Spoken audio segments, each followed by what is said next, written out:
La voix du peuple. La voix du peuple. La voix du peuple sur Radio Avou l'été. La voix du peuple, une émission du peuple par le peuple.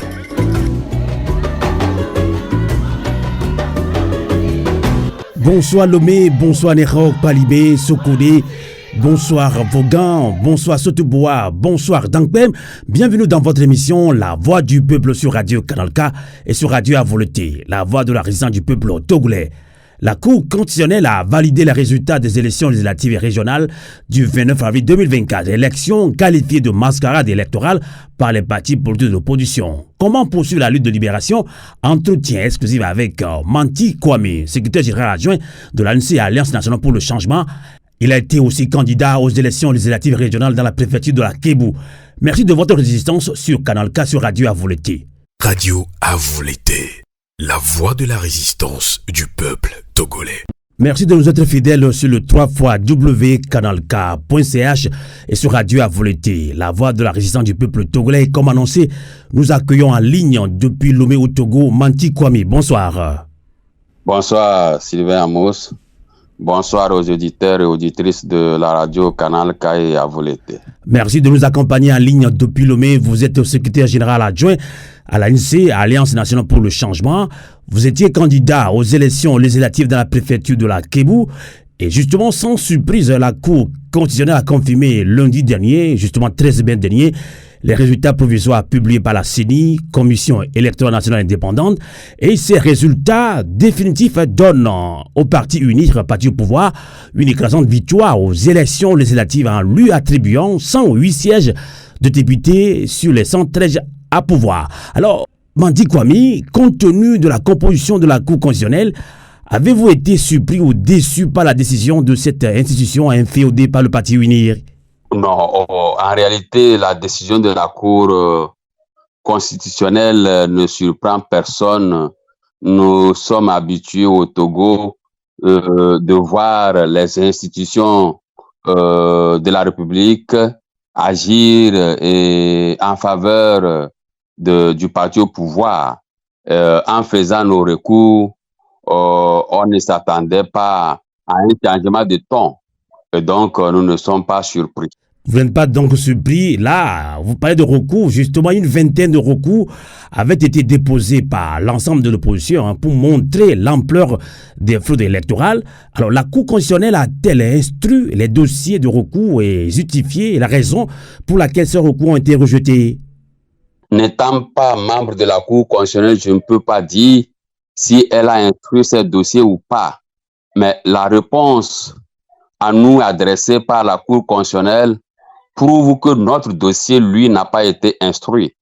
Puisque la Cour constitutionnelle nous parle de ces représentants, de ces observateurs sur le terrain, lesquels observateurs nous, on n'avait pas rencontrés sur le terrain, qui, en disant que leurs observateurs n'ont pas constaté les mêmes faits que nous, suppose que la Cour n'a pas instruit le dossier et s'est appuyée sur les informations de ces pseudo-observateurs.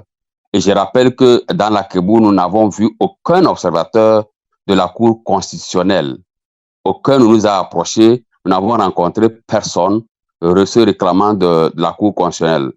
Et nous avons fourni, pour ce qui nous concerne, des procès-verbaux qui démontraient clairement que l'UNI, à travers la CELI de la Kébu, a fraudé les élections. Malheureusement, la Cour constitutionnelle, en nous répondant, n'a même pas fait mention de ces procès-verbaux. Je peux donner un exemple. Dans une localité appelée Assanoubouy, où il y a 2 bureaux de vote, vous savez que c'était un double scrutin, législatif et régional. Dans un même bureau de vote, pour les élections régionales, inscrit 183, et dans le même bureau de vote, pour les élections législatives, inscrit 164. Vous voyez la contradiction. Alors que l'ANC avait 110 voix dans ce bureau de vote, on nous a donné finalement 3. Voilà un exemple parmi tant d'autres. Nous avons, dans certaines localités, nos représentants avaient été violentés, battus, chassés des bureaux de vote. Nous avons fourni les preuves avec leurs habits déchirés. Mais la Cour constitutionnelle a dit que non, que ça ne suffisait pas, ce n'était pas des preuves. Donc, pour conclure, elle n'a pas instruit notre dossier. Je ne peux pas dire pour les autres, mais en me tenant sur ce qui s'est produit par rapport à notre recours, je peux alors faire une extrapolation pour dire elle n'a pas instruit les dossiers. Elle a juste conclu en faveur du parti au pouvoir, de l'UNI, pour dire allez vous faire foutre. Voilà. Et c'est dommage. Donc, c'est dommage pour la République. Alors, Mandi Kwame, parlant justement de ces élections législatives et régionales, votre parti, l'ANC, Alliance nationale pour le changement, au cours d'une conférence de presse justement mardi dernier, a qualifié de brigandage électoral et honteux ces élections-là. Alors, de par l'ampleur extraordinaire des fraudes électorales, listes électorales manipulées, découpage électoral injuste, urnes bourrées, procès-verbaux falsifiés, etc. Les résultats des élections du 29 avril 2024 semblent renforcer l'arsection que des élections ne pourront jamais mener à l'alternance politique au Togo. Alors finalement, par quels moyens l'opposition et la société civile aussi va-t-elle maintenant poursuivre la lutte de libération du peuple togolais? Non, est-ce qu'on doit parler de l'opposition ou des oppositions? Parce que on ne peut pas mettre l'opposition dans un seul sac. Les partis politiques qui se réclament de l'opposition n'ont pas la même philosophie de lutte. Nous n'avons pas la même manière de voir les choses. Donc, moi, je parlerai des oppositions. Et donc, si je dois me prononcer, je dirais pour ce qui concerne l'ANC, notre manière de voir les choses. Nous avons l'impression, et on ne se trompe pas, que le parti au pouvoir, l'UNI, RPT-UNI, veut nous amener dans un autre champ que politique.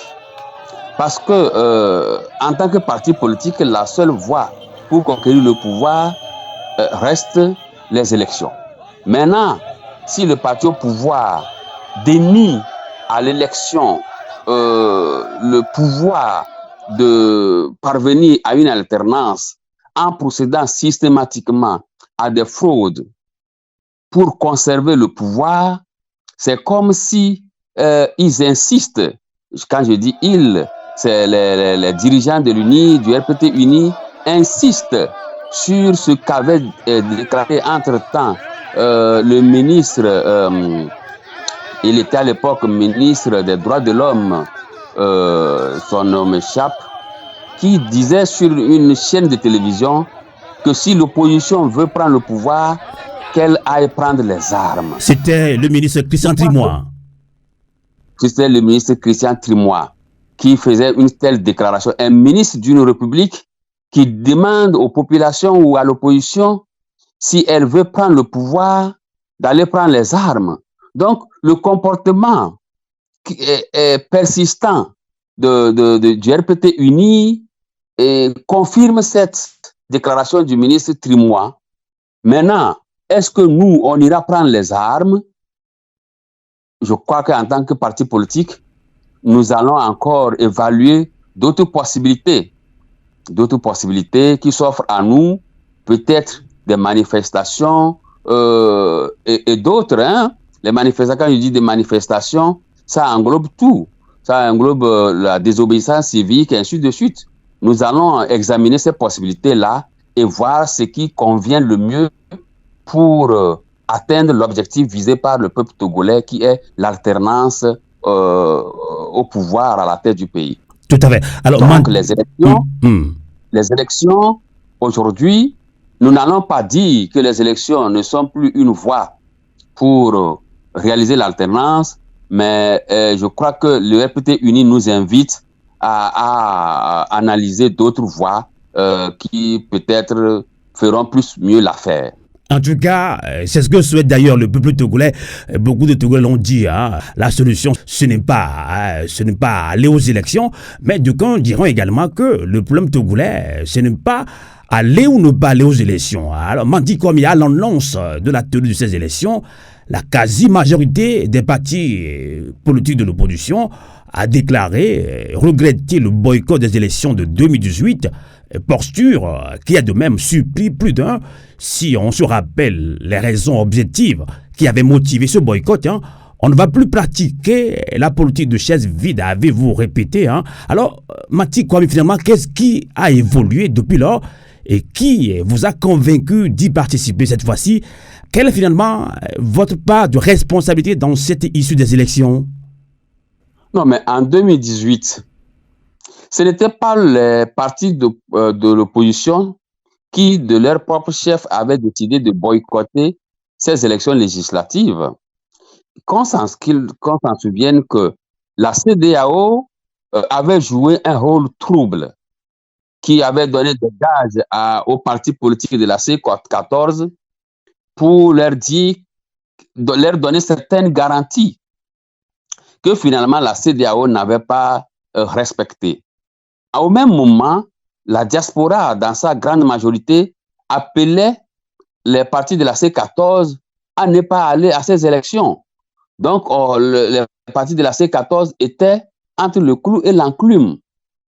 Aller aux élections ou ne pas y aller.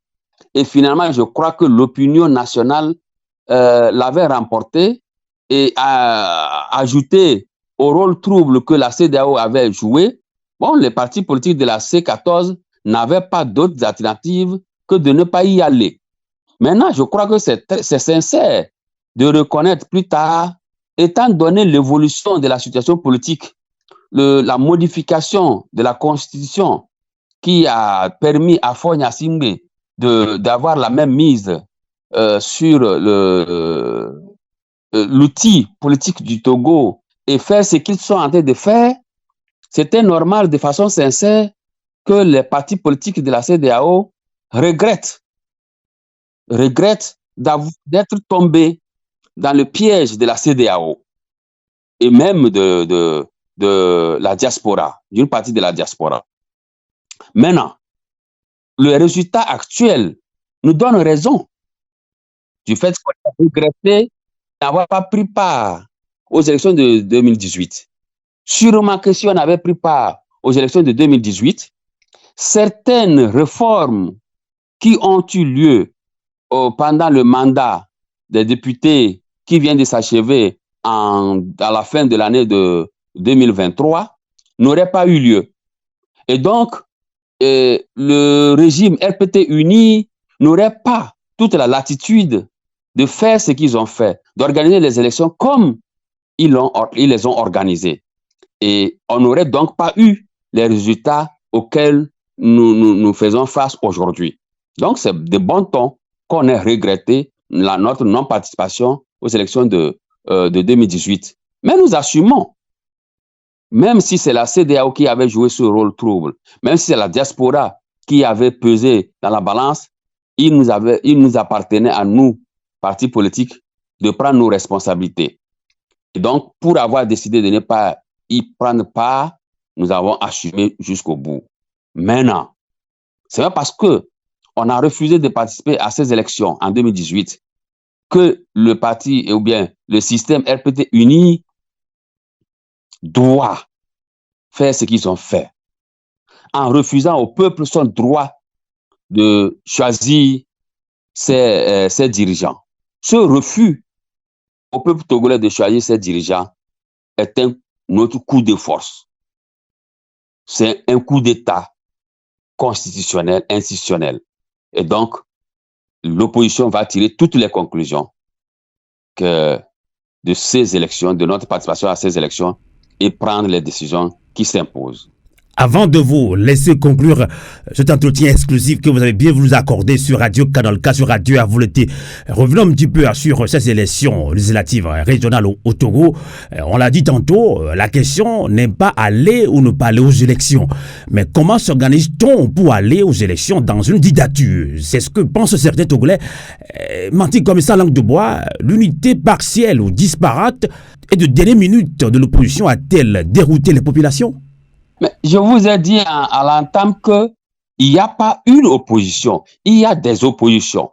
Comment voulez-vous que des partis politiques qui n'ont pas la même philosophie se mettent ensemble pour aller aux élections? Ne me dites pas, si nous prenons le cas de la France, que la droite et les socialistes ont fait une fois en passant des listes communes, que le parti de comment on l'appelle la dame Marie Le Pen. Marie Le Pen. Que le parti de Marie Le Pen et le parti de Jean-Luc Mélenchon vont faire une liste commune. Mais tous ces partis-là sont des oppositions. Mais on ne leur demande jamais de faire des listes communes face au pouvoir de Macron. Alors qu'on ne nous demande pas les mêmes choses. Qu'on laisse les oppositions au Togo s'organiser. Le fait de dire qu'il faut se mettre ensemble, alors que nous n'avons pas la même philosophie de lutte, a fragilisé l'opinion nationale. Certains se sont dit, puisqu'ils ne se sont pas mis ensemble, il ne sert à rien d'aller voter. Et ajouter au fait que l'UNI, le FPT uni, clame haut et fort que si vous allez voter, quel que soit le suffrage que vous aurez donné à l'opposition, c'est l'UNI qui sortira vainqueur. Vous comprenez donc que l'opinion nationale est fragilisée. Et les gens ne sont pas sortis parce que assurés du fait que, quoi qu'il en soit, c'est l'UNI qui va gagner, puisque les oppositions ne sont pas mises ensemble. Donc c'est un discours qu'il ne faut pas tenir. Laissez les partis politiques de l'opposition s'organiser comme elles s'entendent. Que les recoupements se fassent selon les philosophies, les manières de penser de ces partis politiques. Donc, si je comprends bien, vous ne refusez pas une synergie d'action. Du moins, à l'ANC, nous ne refusons jamais de se mettre ensemble avec d'autres partis politiques, pourvu que ces partis-là aient la même vision, la même manière de voir les choses que nous. Donc, vous avez pu voir qu'à quelques jours avant les élections, qu'on a eu des rencontres avec d'autres partis politiques de l'opposition. Ça, c'est ce que nous disons. S'il y a des partis politiques qui ont la même façon de voir les choses que nous, on se mettra ensemble pour faire certaines choses. Mais que ce soit systématique, que tous les partis politiques de l'opposition se mettent ensemble, on n'ira nulle part avec ces rassemblements-là. Ces regroupements-là n'iront nulle part. Parce qu'il se trouve que certains partis politiques dits de l'opposition ne le sont pas. Alors, comment est-ce qu'on peut faire des actions communes avec ces partis politiques-là? Ça se comprend. Et je crois que le peuple togolais doit s'arrêter de se dire qu'il faut que les partis politiques se mettent tous ensemble, les partis politiques de l'opposition se mettent tous ensemble avant que le peuple n'accompagne la lutte de ces partis politiques. Je crois que ce sera une lutte déjà perdue. Tout à fait, ça peut se comprendre. Alors nous allons conclure cet entretien exclusif avec vous sur Canal K, sur Radio Avouleté. On l'a dit à l'entame de cet entretien, l'ANC au cours d'une conférence de presse mardi dernier a qualifié de brigandage électoral honteux ces élections législatives du 29 avril dernier. Des partis politiques ont aussi dénoncé la même chose. Des leaders même parlent de traumatisme total. Le peuple un peu fatigué, désabusé. On entend une révolution, dira-t-on. Aller ou ne pas aller aux élections, ça, le peuple togolais un petit peu embrouillé. Y a-t-il une lueur d'espoir? Que direz-vous pour ceux qui sont encore un petit peu découragés, un peu fatigués de cette lutte qui a toujours duré, Manti Kwame? Mais moi, j'ai une façon très simple de voir les choses. Quand c'est votre unique héritage, vous n'avez pas un autre territoire qui vous appartienne en dehors de ce pays. On ne peut jamais dire qu'on est fatigué de mener la lutte de libération de son peuple parce que ceux qui tiennent le peuple en otage refusent d'entendre raison. Aucun peuple responsable ne peut se dire fatigué de mener sa propre lutte de libération. Et c'est pourquoi moi, je garde confiance. J'ai grand espoir que cette lutte aura un aboutissement heureux. Nous y arriverons, quoi qu'il en soit et quoi que cela nous coûte. L'essentiel, c'est qu'on maintienne la flamme de la lutte. Et l'ANC ne dérogera jamais à cette mission qu'elle s'est confiée au nom du peuple togolais. L'ANC mènera cette lutte. Et quoi qu'il advienne, nous n'allons pas baisser les bras. C'est pour cela que j'appelle le peuple à faire un examen minutieux de la situation politique du pays et à comprendre que l'ANC est là avec le peuple pour faire aboutir cette lutte. Ces résultats, nous ne les reconnaissons pas. Et pour nous, il n'y a pas eu d'élection législative et régionale le 29 avril 2024. La lutte continue et le peuple doit s'armer encore davantage de courage et de détermination pour faire aboutir la lutte. Voilà mes mots de conclusion et en rappelant au peuple togolais que les pères de l'indépendance n'ont jamais baissé les bras jusqu'à ce qu'ils aient eu pour nous l'indépendance du Togo en tant que nation. Les pères de l'indépendance l'ont fait et ont proclamé l'indépendance, ont déclaré le Togo comme étant devenu une nation. Nous n'avons pas le droit d'échouer et nous ne devons jamais échouer. Nous n'allons pas échouer. Voilà notre devise à l'ANC. En tout cas, merci pour ces mots d'espoir et d'encouragement.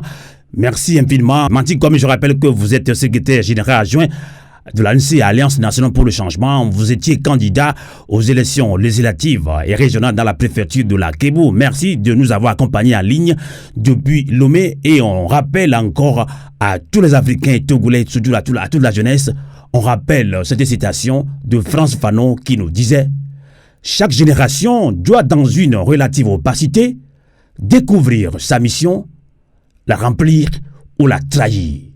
Le mot est pesé. Merci de votre résistance sur Radio Canal K, sur Radio Avouleté. Bonsoir. Radio Avouleté, l'esprit patriotique.